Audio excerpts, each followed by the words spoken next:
Have you thought any of this through? Of course she hasn't. She's Ilhan Omar. Again, you want advice on marriage, she's probably the one to go to. You want advice on law enforcement, stay far away. Showing you how insane the other side is on this. These are the people who are being taken seriously. This is a video of a person on some kind of police accountability council. It's taken it's a United Kingdom interview, happened over in the UK. This is an individual on one of these councils about police accountability. She's asked a question by a UK interviewer about how she feels about the pulling down of the statues of Winston Churchill. I listen to the conservatives watching. I'm very sorry. I have to explain. It's not for you. It's not for you. I'm not being condescending. I know you know who Winston Churchill is. To the liberals, you know, World War II, Churchill, the Blitz. You remember that? This. I'm not laughing. I'm not. Listen to this. This is the UK. They're interviewing and they asked the woman about how she feels about the statues of Churchill being pulled down. Listen.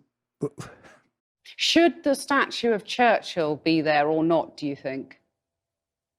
Well, I've heard many arguments on both sides. Some say that he's a racist. Some say that he's a hero. I haven't personally met him. But what I would say is that question of whether he should remain should be put to the community. Joe, she hasn't met him. Have you met him, Joe? May never get her chance. No. That's hilarious. That's hilarious. Yeah. You haven't met Churchill? No. When were you born? I always wanted to. 56. When were you born? 56. 1956. You could have met Churchill. I mean, Paul, have you ever met Churchill? Coulda. Ladies and gentlemen, Churchill died in 1965. I'm not. We're supposed to take these people seriously. I'm not. I can't. Hold on a second. My gut showing there. I don't care. I was just like wiping my eyes with the shirt because we're supposed to take these people seriously. Asked to comment on the ripping down of statues of Churchill. She's wondering if people have met Churchill. Okay. Now you may say, all right, well, that's just one example. No, not really. This video is a little longer, about 1 minute and 40 seconds. This is Ilhan Omar. You know Ilhan Omar, the intellectual paragon of the left up there with AOC, you know, two geniuses, who's asked a fair question by Jake Tapper of CNN. Hey, you support this whole defund the police thing. You've been outspoken about it. Well, what's your suggestion about how we investigate like crimes and stuff like that? I want you to pay very close attention to her answer because it's the same thing that Miss Garza did in the defund the police question, which is never to answer the question, which is to deflect and talk about how bad they think policing is now.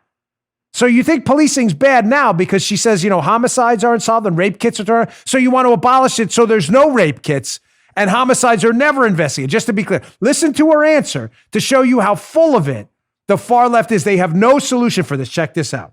You've talked about the need to dismantle the Minneapolis Police Department.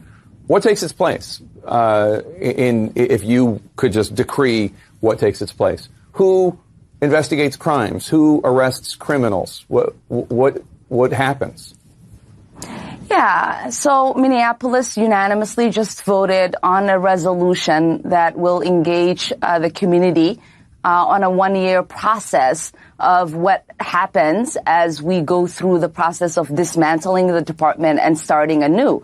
A new way forward can't be put in place if we have a department that is having a crisis of credibility, if we have a department that's led by a chief who's suited for racism, if we have a department that hasn't solved homicide. Half of the homicides in Minneapolis Police Department go unsolved. There have been cases where they've destroyed rape kits. And so you can't really reform a department that is rotten to the root. What you can do is rebuild.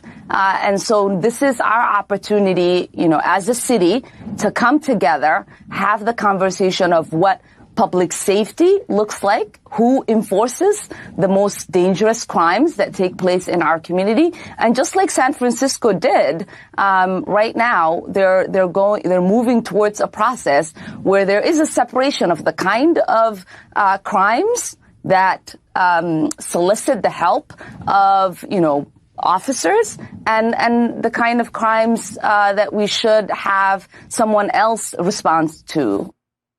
What?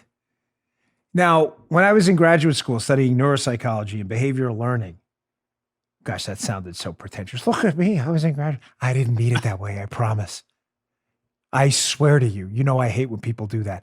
But when I was in graduate school, we had a word for this. It was called a word salad. Word salad, people just throw a bunch of words in there.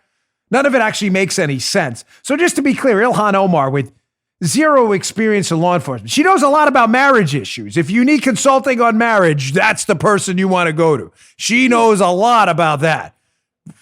What? I thought Paula goes, we definitely don't want counseling on.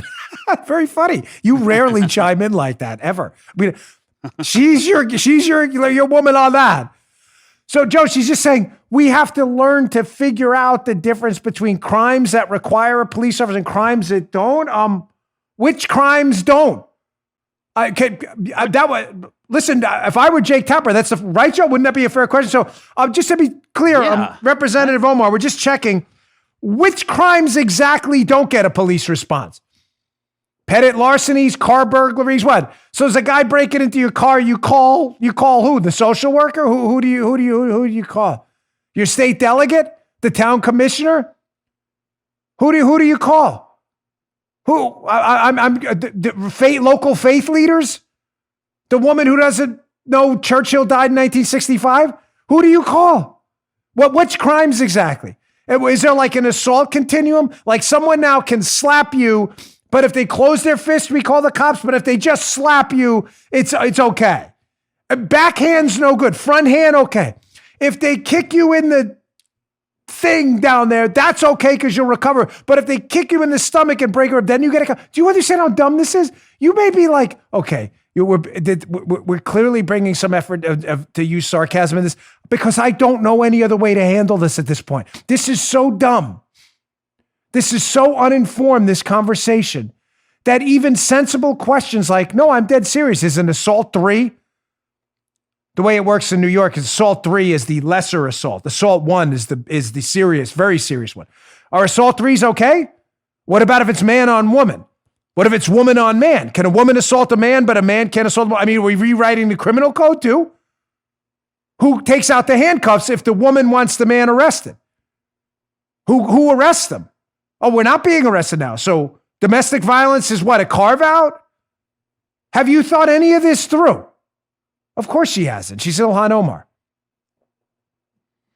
Again, you want advice on marriage, she's probably the one to go to. You want advice on law enforcement, stay far away. You just heard The Dan Bongino Show. You can also get Dan's podcasts on iTunes or SoundCloud. And follow Dan on Twitter 24/7 @DBongino.